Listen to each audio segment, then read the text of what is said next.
10వ అధ్యాయం. కొరింథీయులకు రాసిన మొదటి పత్రిక 10వ అధ్యాయం 31, 32, 33 వచనాలు చదువుకుందాం.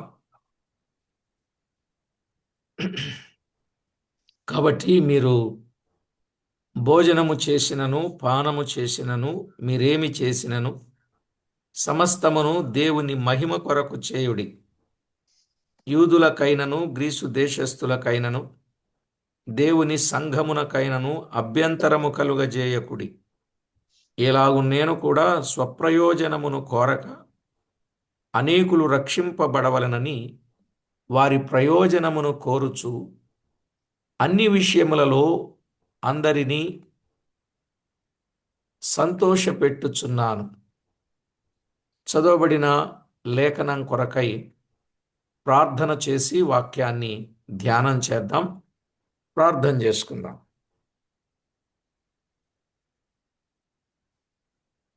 పరిశుద్ధుడవైన మా తండ్రి, ఘనుడవైన మా దేవ, మహాఘనత వహించిన మా ప్రియ ప్రభువా, మీ ఘననామానికి స్తోత్రములు వందనములు చెల్లిస్తున్నాం.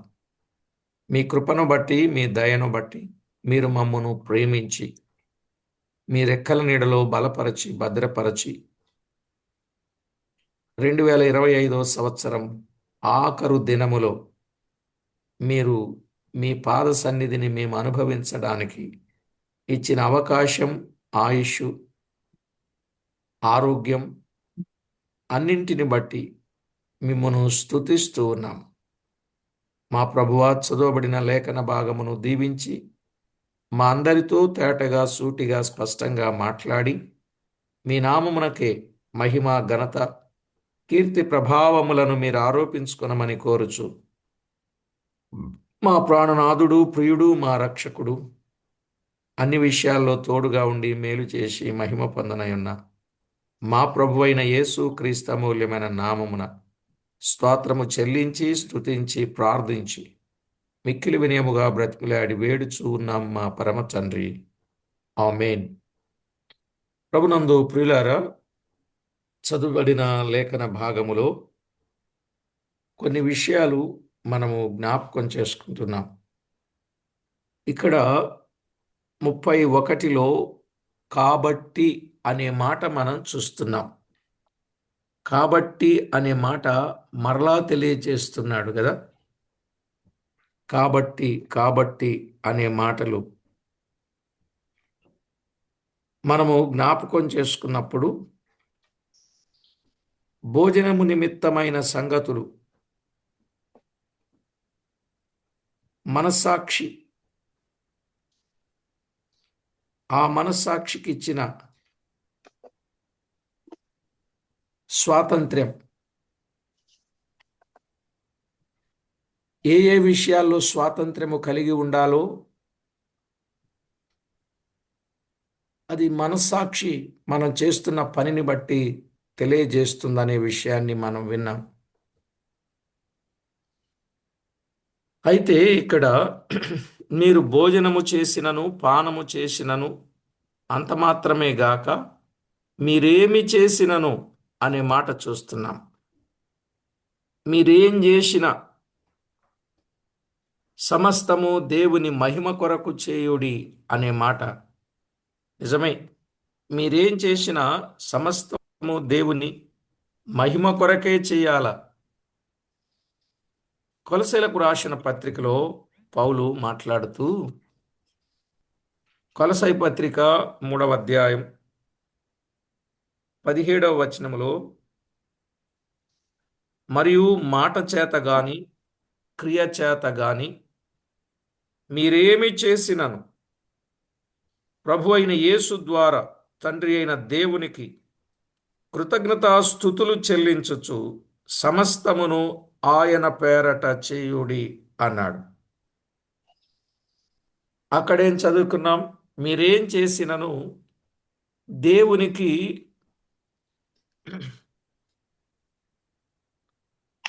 మహిమ కొరకు చేయుడి, సమస్తం దేవుని మహిమ కొరకు చేయుడి అన్నాడు.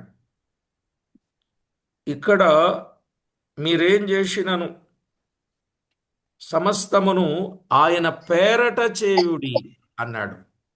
ఈ మాటలు కొంచెం మీరు మీ మనసులో ఆలోచన చేయాలండి. దేవుని వాక్యంలో వ్రాయబడిన సంగతులు. మీరేం చేసినా మీరేం చేసినా అనే మాటలు ఆలోచించదగినవి. మరొక వచనాన్ని మనము చదువుకుంటే, పేతురు రాసిన మొదటి పత్రిక 4వ అధ్యాయం 11వ వచనం. 4:11. ఒకడు బోధించిన ఎడల దైవోక్తులను బోధించినట్టు బోధింపవలెను. ఒకడు ఉపచారము చేసిన ఎడల దేవుడు అనుగ్రహించు సామర్థ్యము నుండి చేయవలెను. దేవుడు అనుగ్రహించు సామర్థ్యము నుండి చేయవలెను. ఇందువలన దేవుడు అన్నింటిలోను యేసుక్రీస్తు ద్వారా మహిమపరచబడును. యుగయుగములు మహిమయు ప్రభావమును ఆయనకుండునుగాక. ఆమేన్. ఇక్కడ దేవుడు అన్నింటిలోను యేసుక్రీస్తు ద్వారా మహిమపరచబడును. అన్నింటిలో అంటే సమస్తము ద్వారా మహిమపరచబడాలి. కనుక యేసుక్రీస్తు లేకుండా ఏ కార్యము లేదు. ఏమి చేసినను యేసుక్రీస్తు ద్వారానే చేయాలి అనే విషయాన్ని మనం చూస్తున్నాం. ప్రతి కార్యములు, మనము పలుకు ప్రతి మాటలోను దేవునికి మహిమ కలుగునట్లు మాట్లాడవలెను. ఏ పని చేసినను దేవునికి మహిమ కలుగునట్లు పని చేయవలెను. మనము భోజనము చేసిన, పానము చేసిన దేవునికి మహిమ కలుగునట్లు చేయాలి. అదే మన ప్రాముఖ్యమైన గురి. పౌలు తన అనుభవంలో, నా మట్టుకైతే బ్రతుకుట క్రీస్తే అని అంటాడు. క్రీస్తు నా శరీరమందు ఘనపరచబడడానికి అపేక్షించుచున్నాను అంటాడు. ఫిలిప్పీ పత్రికలో 1వ అధ్యాయం 1:19 నుండి 21లో మనము చూచినట్లయితే, దైవ గ్రంథం, క్రీస్తు నా శరీరమందు ఘనపరచబడడానికి అపేక్షించుచున్నాను. క్రీస్తే శిరస్సు గనుక ఆయనకు అన్నింటిలో ప్రాముఖ్యత ఇవ్వవలెను అనేది మనము 31వ వచనం ద్వారా వింటున్నాం. అన్నింటిలో ప్రభువుకు ప్రాముఖ్యతను ఇవ్వాలండి. ఫలానా అని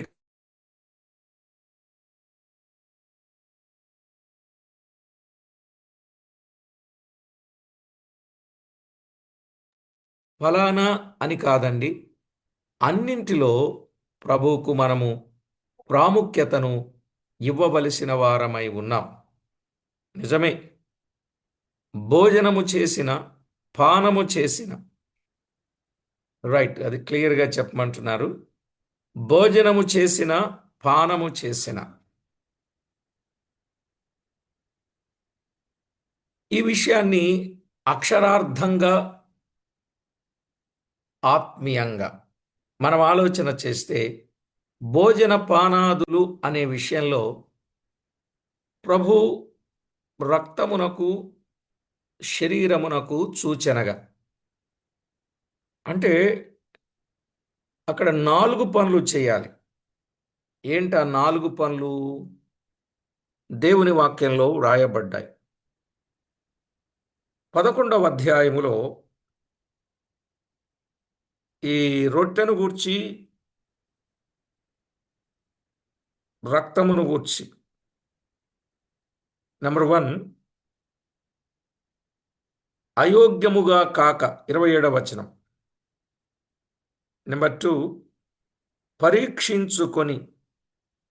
నెంబర్ 3 29వ వచనం. 28 పరీక్షించుకొని, 29 వివేచనతో. వివేచనతో. నెంబర్ 4, తనను తాను విమర్శించుకొని అనే మాట. విమర్శ చేసుకొని 31వ వచనంలో, మనలను మనమే విమర్శించుకుని ఎడల తీర్పు పొందకపోదుము. అంటే ప్రభు రక్తమాంసములకు సాదృశ్యమైన చిహ్నాలుగా ఉన్న వాటిలో, అంటే భోజనము చేసిన పానము చేసిన దేవుని మహిమ కొరకే అనే మాటకు ఆత్మీయ అర్థం అండి ఇది. ఆత్మీయ అర్థం ఏమిటి? 1, అయోగ్యముగా కాక. 2, పరీక్ష చేసుకొని. 3, వివేచించి. 4, విమర్శ చేసుకొని. ఈ 4 విషయాలు, ఈ 4 యోగ్యముగా నేనున్నానని మనస్సాక్షి సాక్ష్యమిస్తూ, పరీక్షించుకున్నప్పుడు లోపము లేదని అర్థం చేసుకుంటూ, అనాలోచనగా అవివేకంగా కాకుండా ఇది ప్రభు శరీరం రక్తమని వివేచన కలిగి బాగా పరిశీలనగా చేసుకున్న వ్యక్తి తన్ను తాను విమర్శ చేసుకొని, రేపు నాకు తీర్పు ఉంది గనుక నేను ఆ తీర్పులో నిలబడకుండా ఉండాలి. చాలామంది బలహీనులు రోగులు అవుతున్నారు, చనిపోతూ నిద్రించుతున్నారు. నేను అలా కాకుండా ఉండాలని విమర్శ చేసుకోవాలి. అలా చేసుకోవడం ద్వారా అది దేవునికి మహిమ కలుగుతుంది. అది ఆత్మీయార్థం.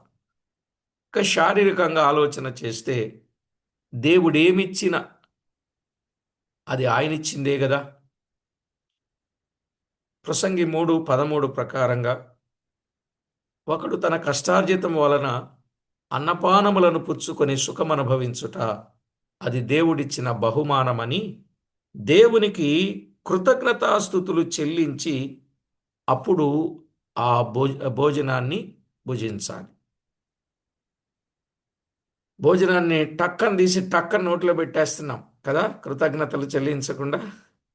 భోజనానికి ప్రార్థన చేయాలా, కృతజ్ఞతలు చెప్పాలండి? కృతజ్ఞతలు చెప్పాలి. మరి మీరు అందరూ ప్రార్థన చేయండి భోజనానికి అంటారే? ప్రార్థన చేయండి, ప్రార్థన చేయండి, తిందాం, ప్రార్థన చేయండి అంటారు. అంటారా అనరా? ఇది కూడా నేర్చుకోవాలి మనం. భోజనానికి లేనప్పుడు ప్రార్థన చేయాలి, లేని వారి కొరకు ప్రార్థన చేయాలి. దేవుడు భోజనాన్ని ఇచ్చిన తర్వాత ఇచ్చిన దేవునికి కృతజ్ఞతలు చెల్లించాలి. అర్థమైందండి? కనుక భోజనం దగ్గర కృతజ్ఞతలు చెప్పాలా, ప్రార్థన చేయాలా?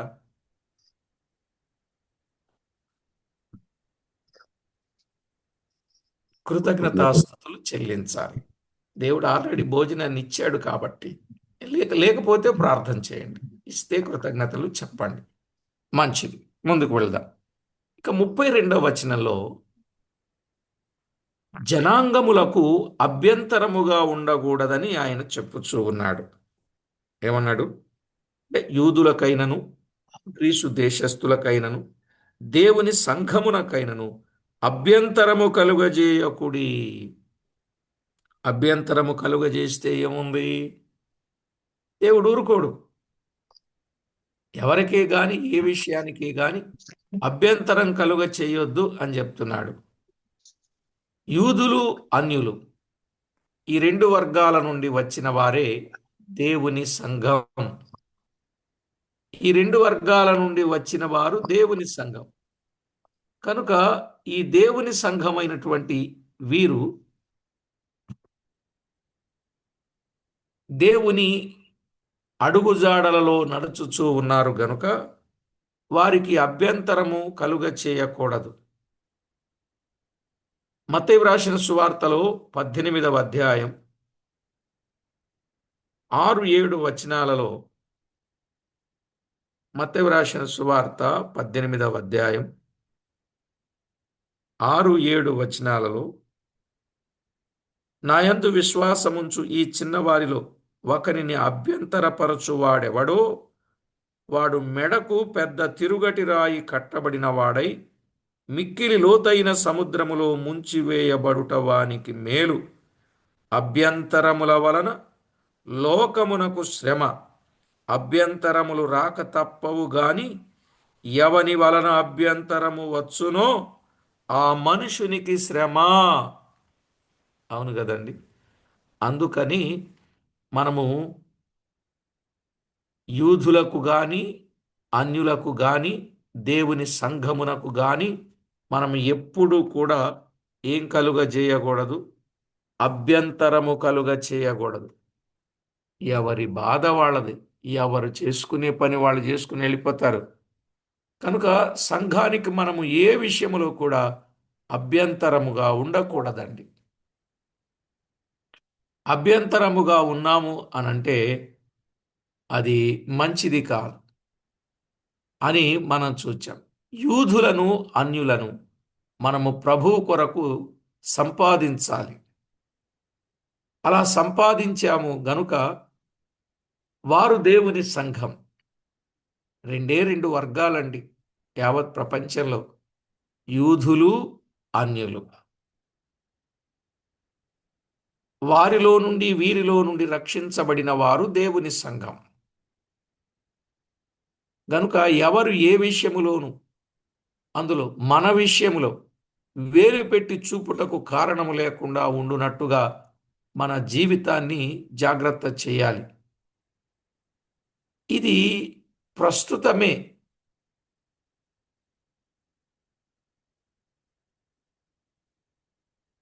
అయితే సువార్తికులకు ఒక సవాలుగా ఉన్నది.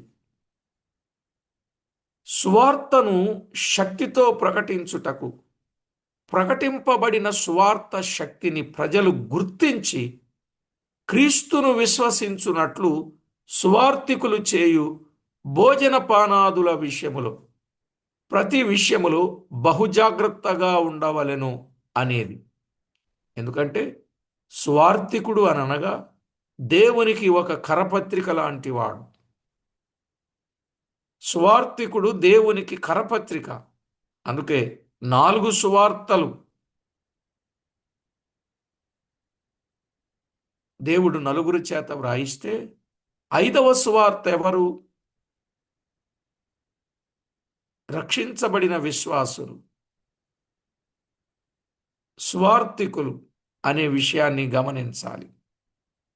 ఇవన్నీ చెప్పి తన ఆఖరి అనుభవాన్ని చెప్పుచున్న 33లో ఇలాగు నేను కూడా సొంత ప్రయోజనమును కోరక అనేకులు రక్షించబడవలెనని వారి ప్రయోజనము కోరుచు అన్నాడు. అనేకులు రక్షించబడాలి. నేను స్వప్రయోజనమును కోరటం లేదు. అనేకులు రక్షించబడాలని వారి ప్రయోజనమును నేను కోరుచూ ఉన్నాను అని మాట్లాడుతున్నాడు. నిజంగా పౌలు తన అనుభవంలో తన స్వప్రయోజనమును విచారించిన వాడు కాడు.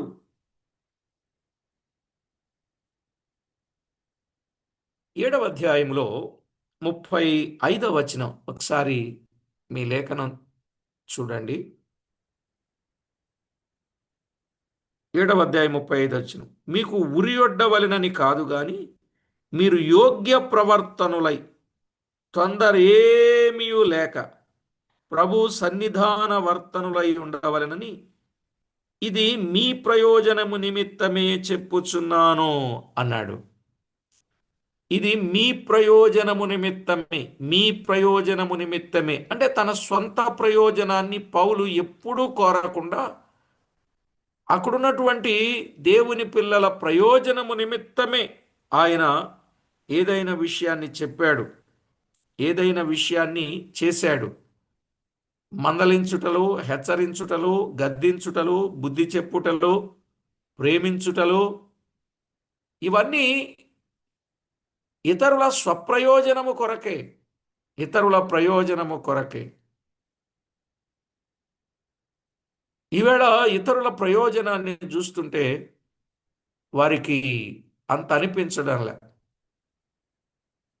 అపోస్తల కార్యాలు 20వ అధ్యాయం 21వ వచనంలో కూడా పౌలు 20-21 వచనాలు, మరియు ప్రయోజనకరమైనది ఏదియు దాచుకొనక బహిరంగముగాను ఇంటింటను మీకు తెలియజేయుచు బోధించుచు అన్నాడు. మీకు తెలియజేయుచు బోధించుచు ప్రయోజనకరమైంది ఏది నేను దాచుకోలేదు అన్నాడు. అంటే ఆయన స్వప్రయోజనమును విచారించుకొనలేదు. ప్రేమ స్వప్రయోజనమును విచారించదని కొరింథీ పత్రిక 13వ అధ్యాయంలో మనం చూస్తాం.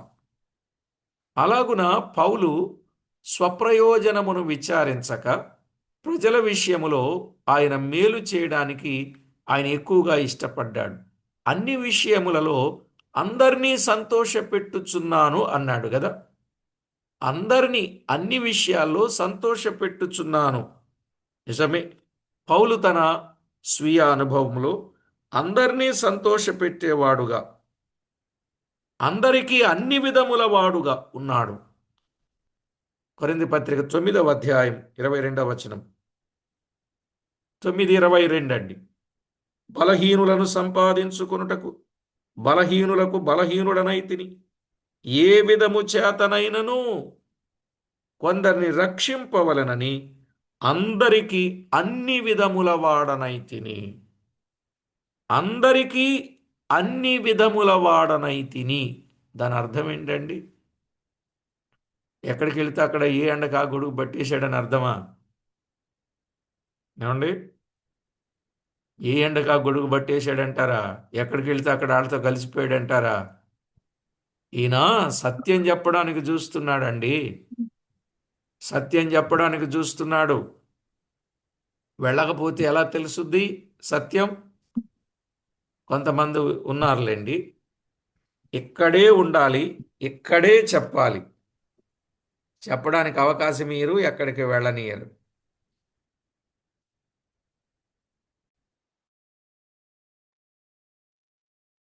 ఎక్కడికి వెళ్ళనియరు, ఎక్కడికి వీళ్ళు రానియరు, ఎక్కడికి వెళ్ళనియరు. మరి ఎక్కడికి వెళ్ళకపోతే అన్యులకు సువార్త ఎలా తెలుసుద్దండి? వెళ్ళాలి, సువార్త ప్రకటించడానికి వెళ్ళాలి, చెప్పాలి. అలాగునని దైవ సత్యం తెలియక చాలామంది ఉన్నారు. అక్కడ మనకి ఏదైనా అవకాశం వస్తే వెళ్ళాలి, వారికి కూడా సువార్తను చెప్పాలి, వారిని కూడా ప్రభు దగ్గరకు నడిపించాలి. అలాగున వారు కూడా ప్రభు వైపు మళ్ళుకోవాలి, ఆయన నామ మహిమార్థమై. కాబట్టి ప్రతి ఒక్కరూ ఆయన కార్యాన్ని ఆయన జరిగించడానికి ఇష్టపడుతున్నప్పుడు మనం అభ్యంతరంగా ఉండకూడదు. పౌలదే చెప్పాడు, నేను అందరికీ అన్ని విధముల వాడనైతిని అన్నాడు. స్వంత ప్రయోజనమును కోరలేదు అని చెప్పాడు కదా. అందరినీ సంతోషపెట్టుచున్నాను అని అన్నాడు. అందరినీ సంతోషపెట్టుచున్నాను. ఈ మాటలు మనము గమనించాలి. 9వ అధ్యాయం 22వ వచనములో ఆ మాట మనము చదువుకున్నాం. ఇక రోమాపత్రిక 15వ అధ్యాయం 2వ వచనాన్ని చదువుకుందాం. రోమాపత్రిక 15వ అధ్యాయం 2వ వచనాన్ని మనము తేటగా గమనిస్తే 15:2 తన పొరుగువానికి క్షేమాభివృద్ధి కలుగునట్లు మనలో ప్రతివాడును మేలైన దాని యందు అతనిని సంతోషపరచవలెను. ఆ మొక్క పట్టుకోండి. తన పొరుగువానికి క్షేమాభివృద్ధి కలుగునట్లు. పొరుగువాడంటే ఎవరే కాని, ఎనీవన్ పర్సన్ అన్నమాట. తన పొరుగువానికి క్షేమాభివృద్ధి కలుగునట్లు మనలో ప్రతివాడును మేలైన దాని యందు అతనిని సంతోషపరచవలెను. నేను అందరినీ సంతోషపరచుచున్నానన్నాడు పౌలు. గనుక ప్రతివాడు మేలైన దాని యందు అతని సంతోషపరచవలెను.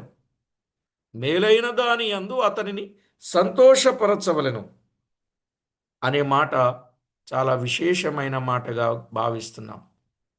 పౌలును ఎంత కష్టపెట్టినా, ఎంత హింస కలిగించినా పౌలుకున్న భావం ఏమిటండి? ఏ విధముగానైనను అనేకులు రక్షించబడాలి, ఏ విధముగానైనను ప్రజలను సంతోషింపచేయాలి, అనేకులు రక్షించబడాలి, అనేకులు సంతోషించబడాలి అని వారి కొరకే పనిచేసిన వాడుగా చూస్తున్నాం.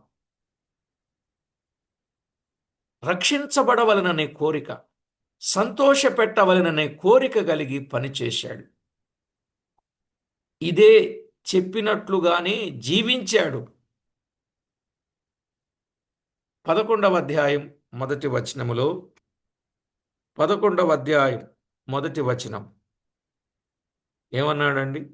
నేను క్రీస్తును పోలి నడుచుకొనుచున్న ప్రకారం మీరును నన్ను పోలి నడుచుకొనుడి. ఒకటి, అనేకులను రక్షించాలని ఎలా ఉన్నదో మీరు కూడా నన్ను పోలి, నేను అందరినీ సంతోషపెట్టాలని ఎలా అనుకుంటున్నానో మీరు కూడా, ఎలాగైతే అందరూ నన్ను హింసించి, నిందించి, బాధించి, వేధించి, శోధించారో మీరు కూడా నన్ను పోలి అనే మాట క్రీస్తు జీవితములో ఆయన చేసి బోధించాడు కదా. అట్లనే అపోస్తల కార్యాలు 1:2లో చెప్పాడు కదా, ఆయన చేయుటకును బోధించుటకును ఆరంభించిన అన్నాడు. ఆయన చేశాడు, ఆయన చెప్పాడు, ఆయన చేశాడు, చెప్పాడు. అలాగే పౌలు కూడా మీరు నన్ను పోలి నడుచుకొనుడి అని చెప్తున్నాడు.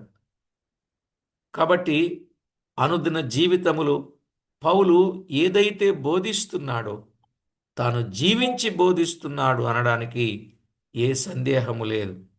అనుదిన జీవితములో ఆయన నెరవేర్చాడు. కావున మనము కూడా పౌలును, విశేషంగా మన ప్రియ ప్రభువును పోలి నడుచుకొనవలసిన వారమై ఉన్నాం. ఆఖరి దినములో ఈ సంవత్సరంలో మనం ఎవరిని పోలి నడుచుకోవాలి? పౌలును, విశేషంగా మన ప్రభువును పోలి నడుచుకునే వారముగా ఉండాలి. పౌలు ఏం చేశాడండి? అందరికీ అన్ని విధముల వాడయ్యాడు. యూదులకైనను, గ్రీసు దేశస్థులకైనను, దేవుని సంఘమునకైనను అభ్యంతరముగా లేడు. సంఘానికి అభ్యంతరంగా లేడు. అందరినీ రక్షించాలని, అందరినీ సంతోషపెట్టాలని, సొంత ప్రయోజనాన్ని కోరని వాడుగా ఉన్నట్టు మనం కూడా అలాంటి శ్రేష్టమైన అనుభవాన్ని కలిగి పౌలును, ప్రభువును పోలి జీవిద్దాం. అర్థమైందండి? ఎలా ఉండాలి మనం? ఈ సంవత్సరం అంతా ఎలా ఉన్నాం? ఈ సంవత్సరం అంతా ఎలా ఉన్నాం? అభ్యంతరంగా ఉన్నారా?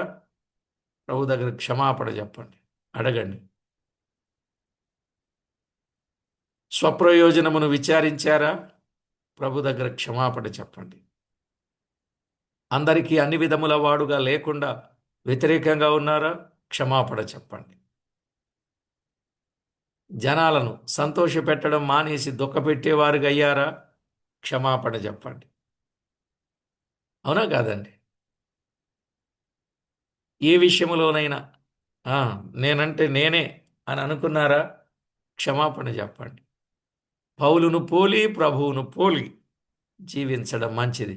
కొత్త సంవత్సరానికి వెళ్ళేటప్పుడు పాత బుద్ధులు రావచ్చా? ఏమీ రాకూడదు. ప్రాచీన స్వభావమును వదులుకొని నవీన స్వభావమును ధరించుకొని నూతన సంవత్సరంలో ప్రవేశించడానికి ప్రతి ఒక్కరూ సిద్ధపడాలని మనవి చేస్తూ ఉన్నాను. అలా చేస్తే glory of God, glory to be God అని మనం చెప్పాలి. సమస్తము దేవునికి మహిమకరముగా మనము చేయవలసిన వారమై ఉన్నాం. మీరేం చేసినా సమస్తము దేవుని మహిమ కొరకు, సమస్తము దేవుని పేరట, సమస్తము సామర్థ్యము కలిగి, సమస్త విషయాలలో ప్రభువును సంతోషపెట్టుచు ప్రభువుకు మహిమకరంగా జీవించాలని ప్రేమతో కోరుతూ ప్రార్థన చేసుకుందాం. కృపా కనికరములు గల మా దేవ, కరుణా సంపన్నుడవైన మా ప్రియ ప్రభువా, ఈ ఘననామానికి వందనాలు, కోటాను కోట్లు స్తుతులు స్తోత్రాలు చెల్లిస్తున్నాం. విన్న విషయాలు అందరి హృదయాలలో ఫలింపచేసి మీరు మహిమ పొందండి. ప్రభువా, మిమ్మును పోలి మేము జీవించుటకు అనుదినము మమ్మను మీరు సిద్ధపరచండి. ఈ సంవత్సరంలో మీ పోలిక మాలో ఎక్కడ ఏ విషయములోనైనా సరిగా లేదో దానిని సరిచేసి క్రొత్త సంవత్సరంలో ప్రవేశింపజేసి మీ నామమునకే మహిమ ఆపాదించుకొనమని తోడై ఉంటారని కోరుచు మా ప్రాణనాథుడు ప్రియుడు మా రక్షకుడునైన యేసుక్రీస్తు అమూల్యమైన నామమున స్తోత్రము చెల్లించి స్తుతించి ప్రార్థించి మిక్కిలి వినయముగా బ్రతిమలాడి వేడుచూ ఉన్నాం మా ప్రియ పరలోకపు తండ్రి. ఆమేన్.